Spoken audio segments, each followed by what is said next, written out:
Replacement of r22 refrigerant by r407c gas in medium and high temperature refrigeration systems. The most important considerations when replacing r22 gas with r407c refrigerant are 1.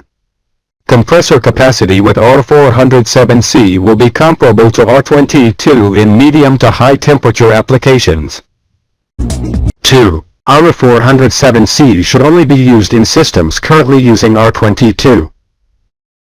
It must not be mixed with R22, nor with any other refrigerant. 3. Mineral oil lubricant, used with R22, cannot be used as a compressor lubricant with R407c. Polyester oil is recommended. 4. Mineral oil must be removed from the compressor crankcase and completely from the system. The hermetic compressors must be removed from the pipes, and the lubricant must be emptied through the suction tube. 5. Remember that PO oils are very hygroscopic. They quickly absorb moisture from the air, once the oil tank is open. 6. Once the lubricant has been added to the compressor, it must be installed quickly. 7. Once the compressor is installed and the system closed, a vacuum must be drawn, or evacuated to 250 μC or less. 8. The thermal expansion valve capacity of existing R22 will be approximately the same when using R407c. However, the superheat setting should be checked and may need to be readjusted after the system is put back into operation. 9. Due to slippage, pressure regulators such as EPR valves may have to be readjusted. 10. Due to the slip of R407c, the refrigerant entering the evaporator, for a specific suction pressure, is approximately 10 degrees Fahrenheit cooler than the refrigerant vapor leaving the evaporator, without considering superheat. 11. For example, if an evaporator temperature of 45 degrees Fahrenheit is required, that value will be the average temperature of the refrigerant. We can approximate that to achieve those 45 degrees Fahrenheit, we must have a temperature at the evaporator inlet of 40 and at the output of 50 degrees Fahrenheit. This only by sliding without counting overheating. 12. For example, the pressure measured in the bulb of the thermostatic expansion valve is 79 psi-G. The temperature of the saturated steam for that pressure is sought. In this case the result is 51 degrees Fahrenheit. To get the superheat, we subtract the temperature at the evaporator outlet, e.g. 60 degrees Fahrenheit, minus the saturated steam temperature. Now, the superheat is 60 degrees Fahrenheit, minus 51, resulting in a value of 9 degrees Fahrenheit. 13. Filter dryers must be changed at the time of conversion. 14. R407c presents higher pressures than R22 at normal condensing temperatures. This may require adjustment of the high-pressure safety controls to function properly. 15. The R407c is not compatible with the sealing material used in the R22 system. Change together to avoid inconvenience. 16. Systems that have oil separators, oil reservoirs, and suction line accumulators must have oil in them, and must be drained. 17.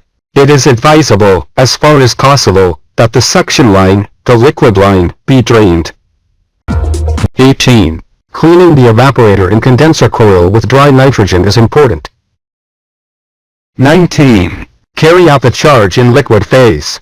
The initial charge should be approximately 80% of the amount of refrigerant removed from the system.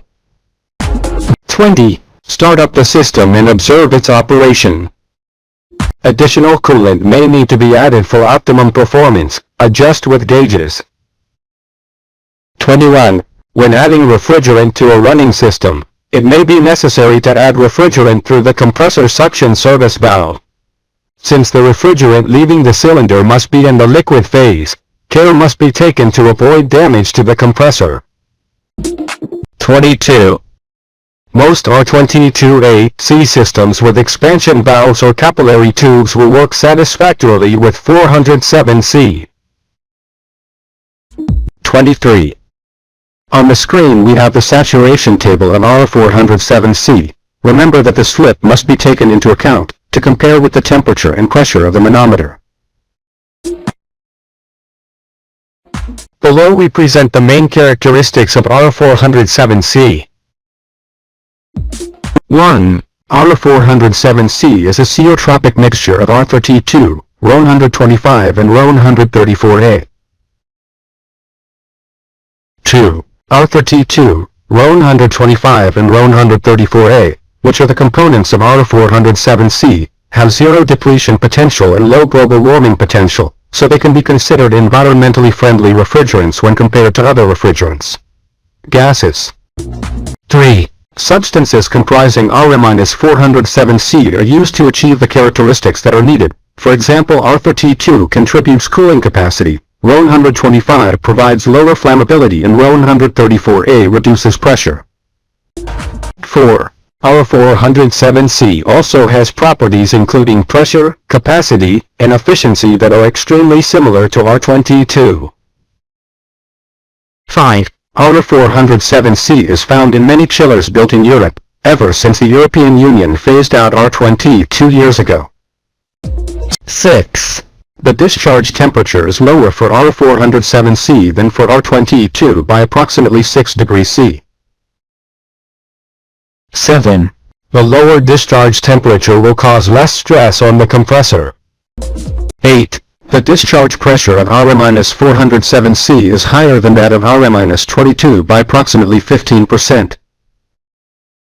9. In fact, the pressures, temperatures and heat transfer characteristics of R407c are similar to R22, which is why R407c has been applied for years as a drop-in alternative in machines originally designed for R-22. 10. Average evaporator temperature is 1 degree C higher for R-407c compared to R-22. 11. The cooling capacity is approximately 5% higher for R407c compared to R22 when the evaporator and condenser work in counterflow conditions. 12. The energy efficiency ratio is about 0.5% higher for R407c than R22 on average. 13. Since R407c is a mixture, when charging equipment, filling should start from the liquid phase to reduce compositional changes. 14. R407c is safe and chemically stable. 15. Since R407c does not have mutual solubility with substances such as mineral oils or alkylbenzene oil conventionally used in R22, there is a need to use compound oils. Having mutual solubility with substances such as polyester oils. 16. If R407c is filled from the vapor phase, there is a risk that it will have a very different composition than expected, which could not only result in not being able to achieve sufficient performance, but could also lead to equipment failure or other important adverse effects. 17. If there is a leak of R-407c in large quantities, there will be a danger of oxygen deficiency, so you must evacuate the workplace quickly. Inhalation of R-407c may cause irritation. 18. Make sure you have adequate ventilation when using R-407c. 19. R-407c is classified as non-flammable by the American organization AGAE. However, if R-407c is pressurized after mixing with air, there is a possibility that it may become flammable.